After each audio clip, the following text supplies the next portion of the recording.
He thought he was the smartest person in the room, answered every question perfectly, never broke character.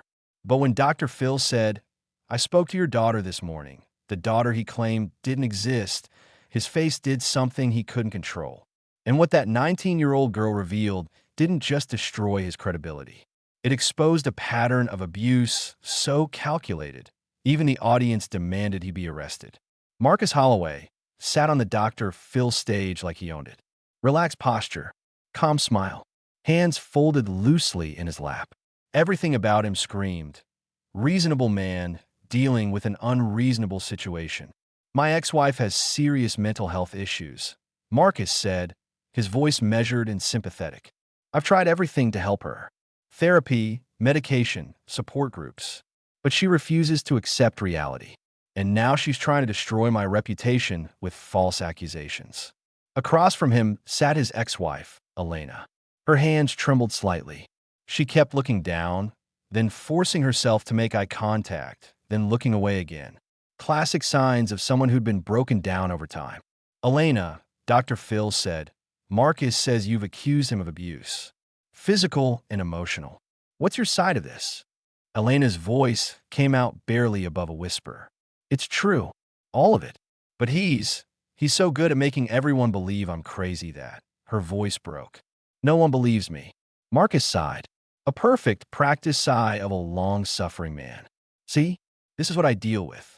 She makes these wild accusations, but when pressed for evidence, she falls apart. Because there is no evidence. Because it didn't happen." Dr. Phil leaned back. "You seem very calm, Marcus. Very certain. Because I'm telling the truth." Marcus's smile didn't waver. "I have nothing to hide. I came here to set the record straight. To show people what gaslighting actually looks like." He gestured at Elena. "She accuses me of manipulating her, but she's the one twisting reality." The audience shifted. A few nods. "He was good. Very good. Let's talk specifics," Dr. Phil said. "Elena claims you strangled her on 3 separate occasions. Most recently 2 months ago." Marcus's expression didn't change. "She claimed I put my hands on her neck. What actually happened was I gently moved her aside because she was blocking the kitchen doorway during an argument." She's reframed a simple physical interaction into attempted murder. "I couldn't breathe," Elena said, her voice stronger now. "I had bruises. Petechiae in my eyes." From crying, Marcus interrupted smoothly. From her emotional breakdown. She was hysterical. I tried to calm her down. She interpreted my concern as aggression. Dr. Phil made a note. "You have an answer for everything." "Because I was there," Marcus said. "I know what actually happened, not the story she's created in her mind. This was who he was. Every word calculated. Every expression managed. He'd been doing this for so long, it was second nature." But Dr. Phil was watching him with an expression Marcus couldn't quite read. "Tell me about your relationship history," Dr. Phil said. "Before Elena." Marcus leaned back. "I was married once before. To Sarah. That ended because she had similar issues. Instability, false accusations. I tried to help her too, but..." He shrugged. "Some people don't want help." "And before Sarah?" "A long-term relationship with someone named Claire. Again, mental health struggles. I seem to attract women who need saving." Marcus smiled sadly. "Maybe that's my pattern, trying to fix broken people." Dr. Phil's eyebrow raised. "Interesting. 3 serious relationships. All 3 women had mental health issues. All 3 accused you of abuse. Doesn't that strike you as a pattern?" "It strikes me as a pattern of choosing the wrong partners," Marcus said without missing a beat. "I take responsibility for that. I need to work on my own boundaries, my own tendency to enter relationships with damaged women." Elena flinched at the word damaged. "Elena," Dr. Phil said, "what made you finally leave?" Elena's hands gripped the armrests. "He told me he was going to kill me." Not in anger, calmly. "He said if I ever tried to leave, he'd make it look like suicide. That he'd done his research. That no one would question it, because everyone already thought I was unstable." Marcus laughed. Actually laughed. "This is what I mean. She takes a conversation we had about her suicidal ideation, me expressing concern that I was worried about her harming herself, and twists it into a death threat. I was never suicidal, Elena said, her voice shaking. You told people I was. You told my family, my friends. But I never. You were hospitalized, Marcus said, his voice still calm. Twice. For psychiatric evaluation. Elena's face went white. Because you called 911 saying you were going to harm yourself, Marcus interrupted. Both times. I have the police reports. Dr. Phil held up his hand. Marcus, let me ask you something.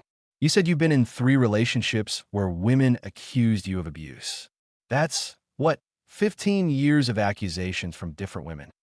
15 years of trying to help unstable women, yes.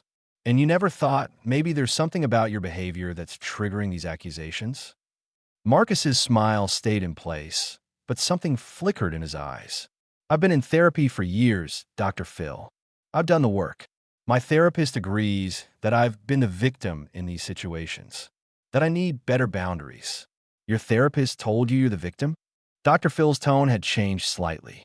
She validated my experience, yes. What's your therapist's name? Marcus paused for just a fraction of a second.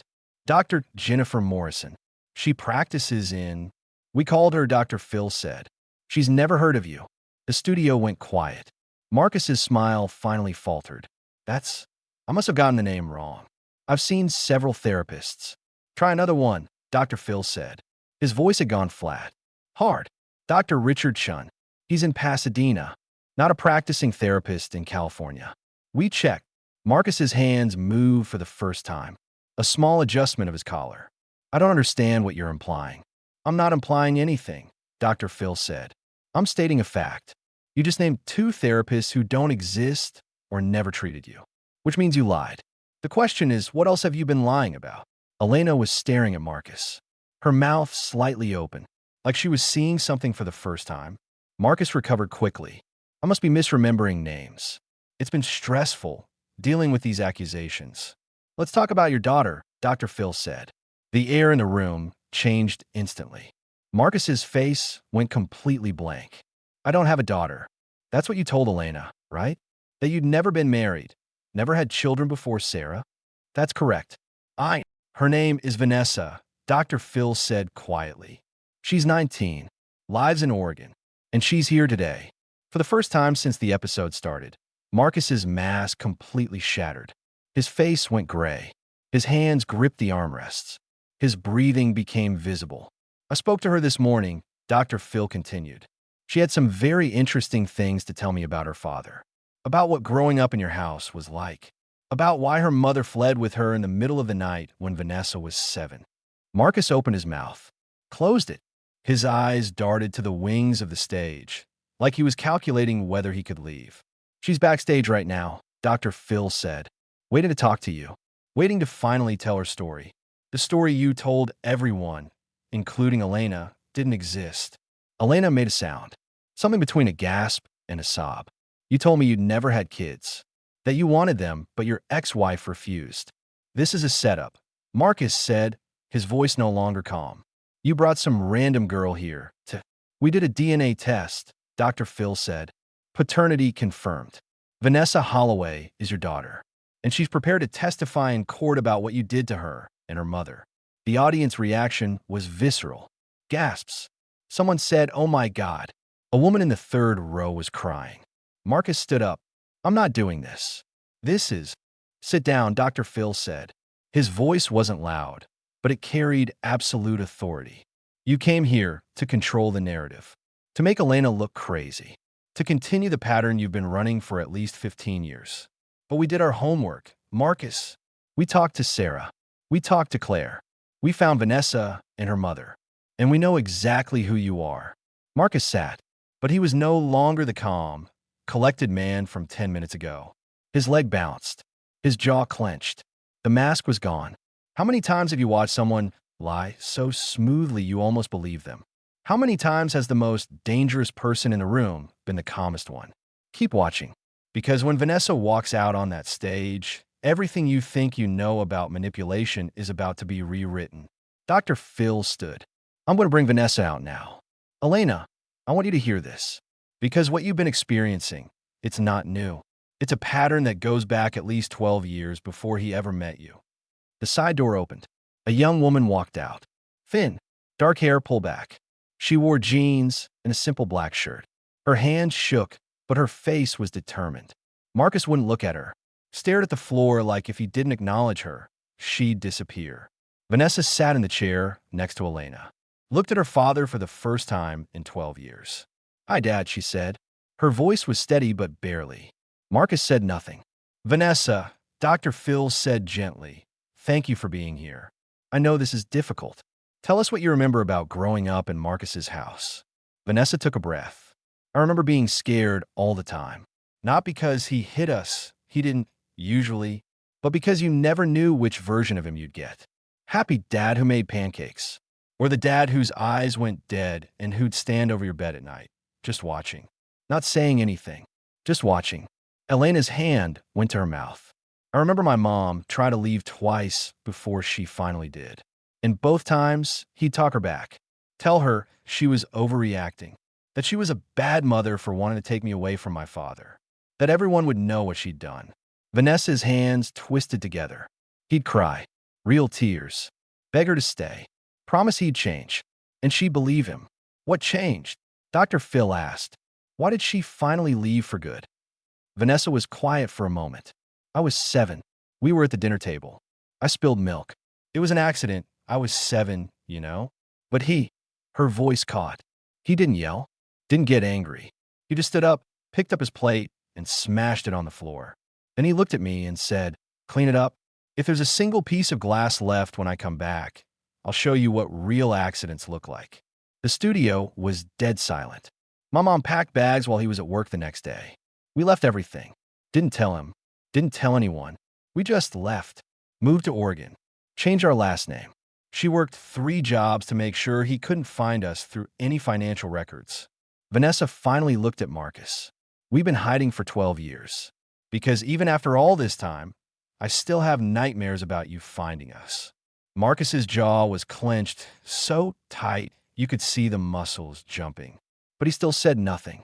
"Vanessa," Dr. Phil said, "did your father ever physically hurt you?" "Once. When I was 6. I talked back to him. I don't even remember what I said. He grabbed my arm and squeezed until I couldn't feel my hand. Then he let go and said, 'See, I didn't hit you. So if you tell anyone I hurt you, you'll be lying.'" She looked at Elena. "That's what he does. He finds ways to hurt you that don't leave obvious marks. Or he makes you think you're crazy for calling it abuse, because technically he didn't hit you." Elena was crying now, silent tears streaming down her face. "The kitchen incident. When he moved me aside, he had his hand on my throat for 10 seconds.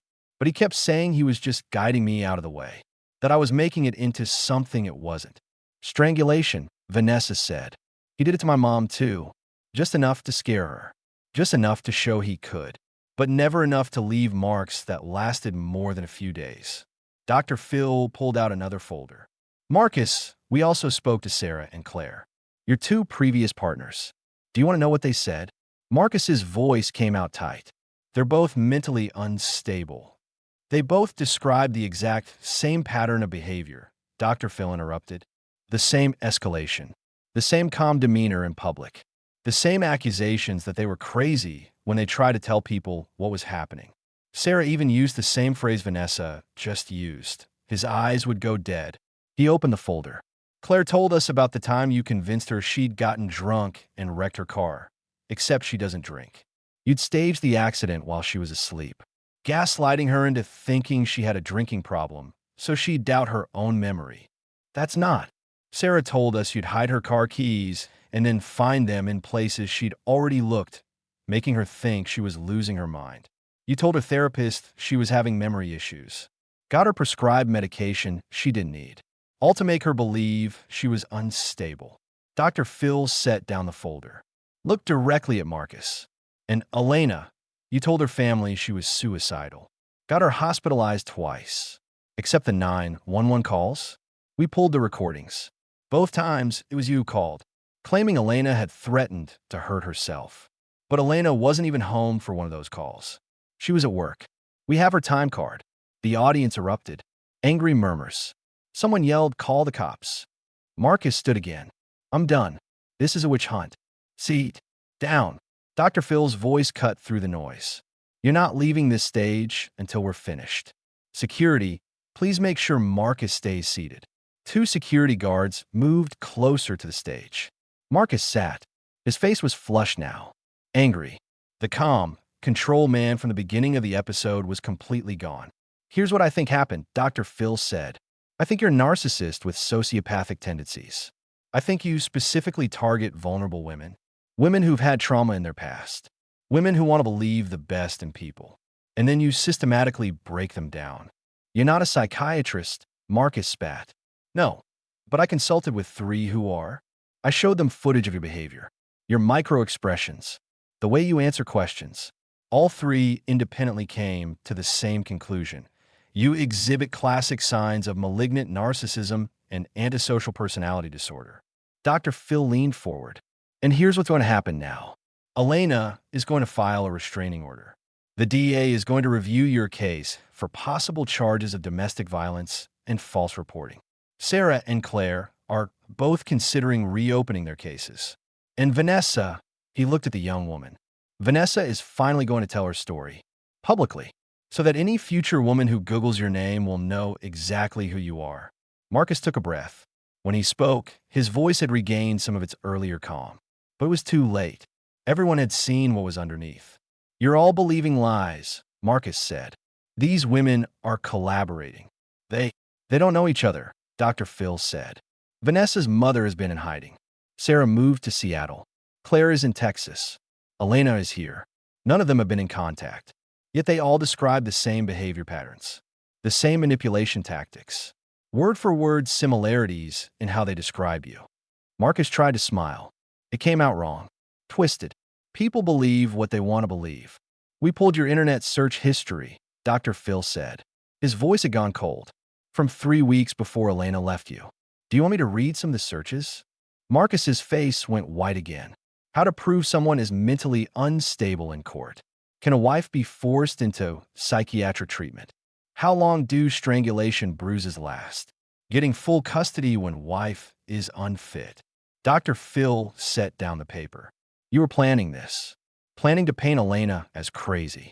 Planning to take everything from her. Just like you'd done to the others. Elena made a sound. A sob mixed with something like relief. Vindication. The difference this time, Dr. Phil said, is that Elena got out before you could complete the plan. She left, filed a police report, reached out for help. And when we started investigating you, everything unraveled. Marcus stood one more time. I don't have to listen to this. Yes, you do, Dr. Phil said, because I'm going to make sure this episode is seen by everyone. I'm going to make sure your face, your name, your pattern of behavior is documented and public. So the next woman who meets charming, calm, helpful Marcus Holloway can Google you and find this episode.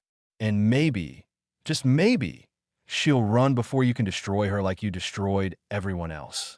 Marcus looked at the cameras, at the audience, at his daughter, who he hadn't seen in 12 years, at Elena, who was no longer trembling, at Dr. Phil, who was looking at him with something like disgust.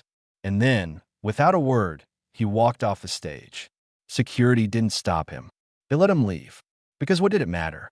The damage was done. The mask had been ripped off, and everyone had seen what was underneath. Dr. Phil sat alone on the stage. No guests. Just him. 6 months ago, we aired what might be the most disturbing episode in this show's history, he said. Not because of what Marcus did, though that was disturbing enough, but because of how close he came to getting away with it. Again, he held up a photo. This is Elena. She's 6 months into rebuilding her life. She has a new apartment, a new job. She's in therapy, real therapy, with a licensed professional who specializes in narcissistic abuse. And she told me something interesting. She said watching Marcus's mask slip on stage was the first time she truly believed she wasn't crazy. Another photo. This is Sarah. She reopened her case. Marcus has been charged with criminal harassment and stalking based on evidence she'd been collecting for years, but was too scared to use. Her case goes to trial next month. Claire is suing him in civil court for the damage to her car, the accident he staged, and for the cost of the therapy she needed to recover from his gaslighting. Dr. Phil set down the photos. And Vanessa started a support group for adult children of narcissistic parents. She says coming forward on this show was the scariest thing she's ever done. But it freed her. She's no longer hiding. She's no longer afraid.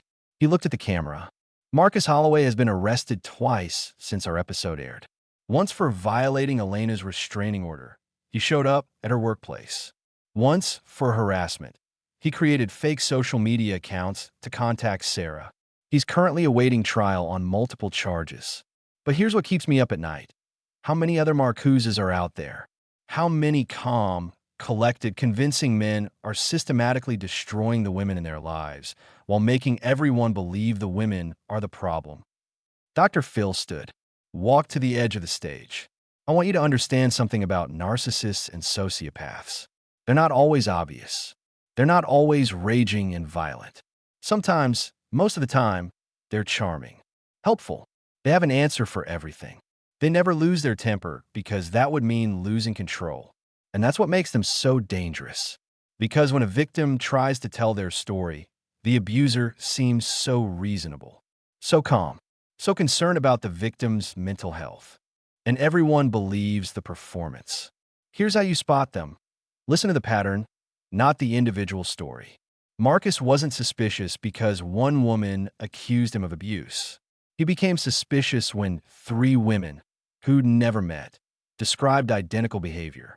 When his own daughter used the same phrases his ex-wives used. Look for the person who has an explanation for everything, who never takes responsibility, who always makes themselves the victim while painting everyone else as unstable. And most importantly, believe people when they tell you someone is hurting them, even if, especially if, the accused seems calm and collected. Because the scariest predators are the ones who've learned to hide in plain sight. Dr. Phil looked directly into the camera. Marcus walked off this stage thinking he could still control the narrative, that he could dismiss everything we revealed. But the internet is forever. This episode has been viewed over 20 million times. His name is permanently attached to these accusations. His pattern is documented. And while that doesn't undo the damage he caused, nothing can. It prevents him from doing it to someone else. That's all we can do. Expose the pattern. Warn the next victim. Give them the information they need to make an informed choice. So here's what I want you to ask yourself. Have you ever met someone who seemed too calm, too collected, who had an answer for everything and made everyone around them seem unstable? Think about the people in your life. Think about the dynamics you've witnessed. Because the most dangerous person in the room is often the one everyone trusts. Drop your answer below. Have you ever encountered someone like Marcus? And if you have, did you recognize them for what they were? Or did you believe the performance? Your story might help someone else spot the warning signs. And if you want to see what happened when a mother realized her perfect husband had been grooming their daughter for years while everyone missed the signs, watch that episode next. The warning signs are always there. We just have to know what to look for.